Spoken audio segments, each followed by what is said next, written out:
First ladies, welcome to yet another episode of the Quintessential First Lady. I remain your host, Pastor Mercy Peters.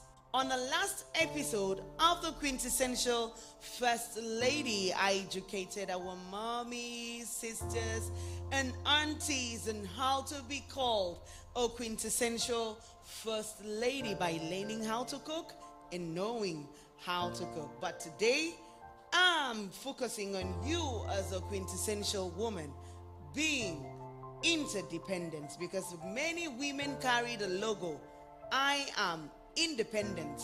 But let you understand one thing.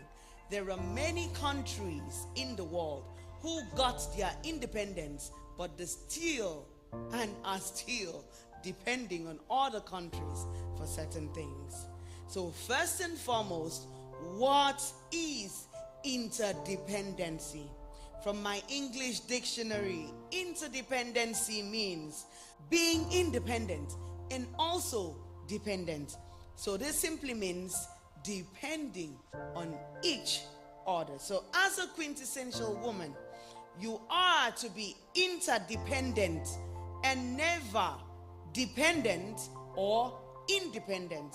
So after this short break, I will be back to educate our first ladies on how to be interdependent. Stay tuned and be blessed.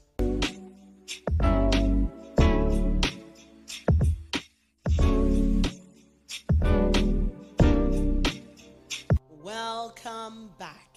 So in reality, there is no man that can depend only on themselves. I have never seen a man who says, I can depend only on myself. Rather, every man must depend on another, and the other depend on another for a particular thing in life. So as a quintessential woman, you are to be a helper to your husband, and your husband also should be a help to you, because you two must do what? Be dependent on each other. Be dependent on each other. You two must do what? Have interdependency.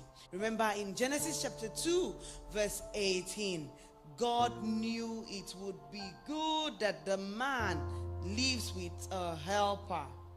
Yes, he knew it will be good for a man to live with a helper in which he can depend on. So in verse 21 of Genesis chapter 2, God caused Adam to sleep, and he formed a helpmate suitable for him, comparable, and she became the bone of his bone and the flesh of his flesh. Meaning he knew man cannot be independent on his own.